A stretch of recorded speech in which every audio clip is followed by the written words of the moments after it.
gratitude est le mot magique. Vous êtes l'unique responsable de la tournure que votre vie prend, car c'est votre attitude qui la façonne. Et notre environnement est tout simplement le reflet de nous-mêmes. La gratitude et l'optimisme sont des attitudes à cultiver, tandis que l'agressivité et l'indécision sont à éviter. Il faut savoir qu'une mauvaise attitude est un aimant pour les mauvaises expériences. On a toujours ce à quoi on s'attend.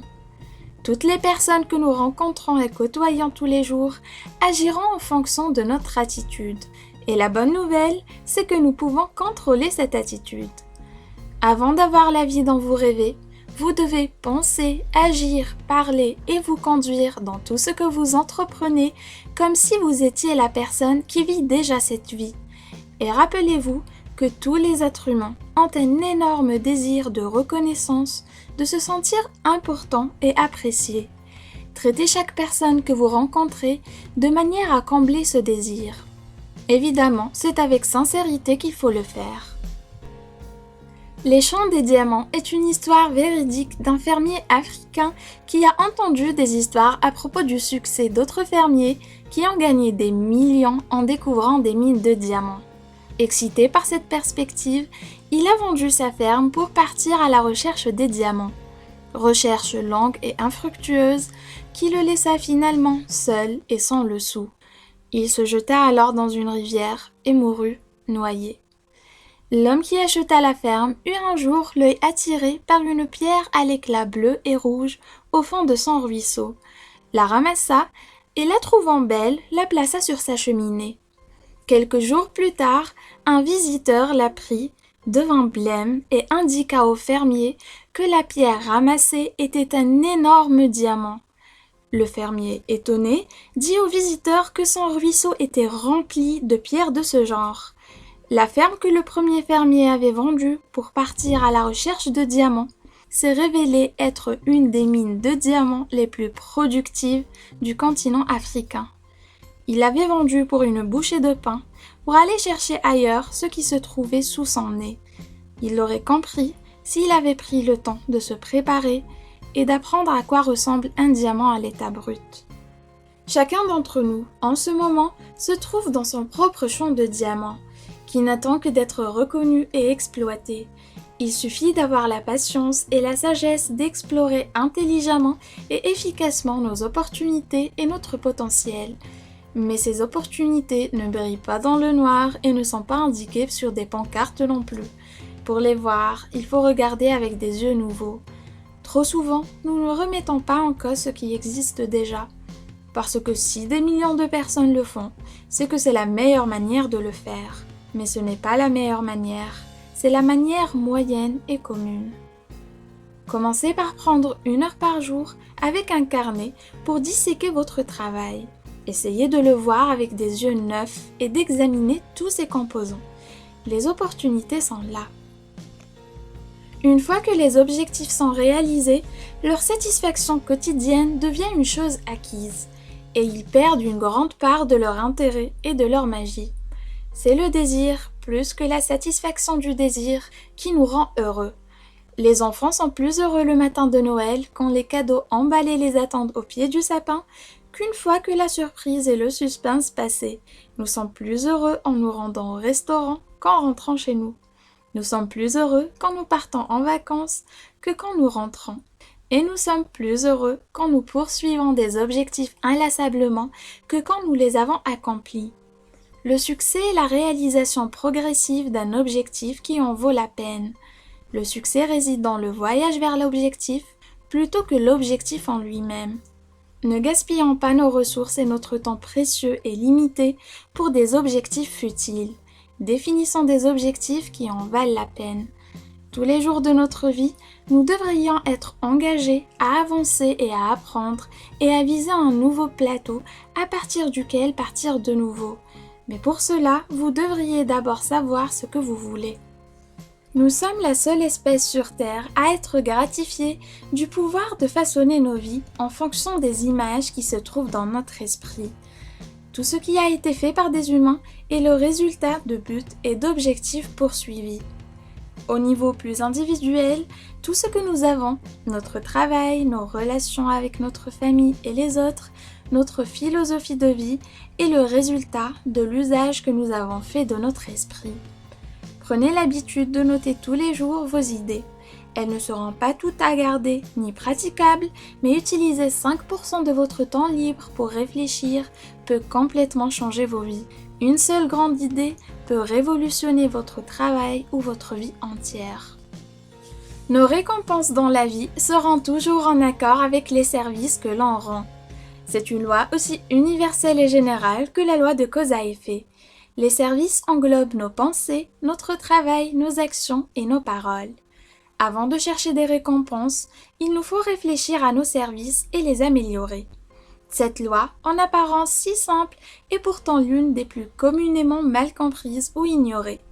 Il y a tellement de personnes qui se pressent contre une cheminée éteinte dans une pièce glaciale et qui disent « Donnez-moi du feu et je mettrai du bois ». Des personnes qui hurlent parce qu'elles ne s'estiment pas correctement servies ou traitées, alors que le problème vient de leur service à elles, qui sont insuffisants au regard des récompenses qu'elles attendent. Plutôt que de vous inquiéter et vous en faire à propos de l'avenir, vous feriez mieux d'utiliser cette énergie gaspillée pour chercher à améliorer vos services, à vous améliorer en réfléchissant aux meilleures manières de le faire. La graine pour l'accomplissement est l'intégrité. L'intégrité est l'honnêteté et la vérité avec les autres et avec soi-même. Si nous sommes en accord avec nous-mêmes, nous ne pouvons être faux envers personne. Il n'y a rien que nous ne puissions accomplir si nous vivons ce principe de l'intérieur. Être honnête avec soi-même implique de prendre la responsabilité de faire le meilleur usage de ce que nous avons. Et ce que nous avons, c'est notre énergie, nos capacités, nos talents et notre temps. Ce sont nos possessions, celles que nous emmenons partout avec nous et qui représentent une immense fortune. C'est l'investissement de cette fortune qui déterminera notre retour. La vie est un morceau de terrain fertile qui n'attend que d'être ensemencé. Il ne peut vous retourner que ce que vous y plantez. La personne typique grandit en imitant son environnement. Elle pense comme son entourage pense, elle prend la vie qu'elle vit comme acquise et toutes les personnes qu'elle aime sont dans le même groupe. Et à moins d'avoir une motivation inhabituelle à en sortir, elle deviendra un membre indistinguable de celui-ci. Elle fait cela parce que c'est la chose naturelle à faire. Leurs objectifs ou leurs absences d'objectifs deviennent les siens. Elle est au minimum de ses capacités toutes les années de sa vie. Il y a deux groupes très distincts dans notre société. Ils sont dans différentes couches de la pyramide socio-économique. Voici les 5% en haut de la pyramide. Maintenant, voici ce que nous appelons la grande classe moyenne qui est divisée en deux groupes principaux. Et en dessous se trouve la classe inférieure, ceux qui, pour de nombreuses raisons, ont besoin de l'aide des autres. Les personnes qui réussissent suivent un chemin indépendant. À un moment dans leur vie, elles décident de quitter le cocon de leur groupe social et de commencer leur propre chemin. Et il est plus facile de gagner car il y a moins de compétition en haut. Toutes les vies humaines sont inestimables, mais les paiements tangibles et intangibles que nous recevons de la vie varient beaucoup. Combien de temps consacrez-vous à votre développement personnel ? Vous seriez étonné par le nombre énorme de personnes qui arrêtent d'apprendre une fois l'école terminée. À part les manuels de leurs entreprises et des documentations techniques, elles ne lisent qu'une très faible quantité de livres ayant une réelle valeur. Vous ne pourrez améliorer votre niveau de vie qu'en vous améliorant vous-même. Une personne spécialisée et compétente vaut plus d'argent dans notre société qu'une personne aux compétences plus basiques et pouvant être facilement remplacée. Cela ne veut pas dire qu'il est plus important d'un point de vue strictement humain, juste que ses services seront mieux payés. Un homme d'entretien est tout aussi important d'un point de vue humain qu'un neurochirurgien, mais il peut être facilement remplacé. N'importe qui peut être entraîné à nettoyer les sols en quelques jours ou en quelques semaines, alors que le neurochirurgien a passé de nombreuses années à apprendre sa profession, souvent au prix d'un grand sacrifice personnel et à un coût très élevé, et il ne peut pas être facilement remplacé. Ainsi, un neurochirurgien peut gagner en une journée ce que l'homme d'entretien gagne en une année.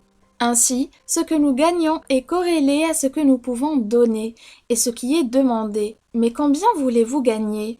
Il y a 2 étapes pour atteindre le niveau de revenu que nous souhaitons. La première est de décider de combien d'argent nous voulons vraiment, le montant exact. Et la seconde est, une fois la décision prise, il faut oublier l'argent et se concentrer sur l'amélioration de ce que nous faisons et des services que nous proposons. L'argent n'est pas un objectif, c'est le résultat des services de valeur. Et il n'est qu'un outil et pas un objectif en soi. La recette du pouvoir est le savoir appliqué intelligemment. Et le savoir est disponible pour tout le monde. Et en cet âge de l'information, à un degré encore jamais atteint dans l'histoire de l'humanité, le degré de l'ignorance d'une personne déterminera sa place dans le monde. Les personnes qui sont dans les 5% au sommet de la pyramide sont ceux qui ont le plus de savoir.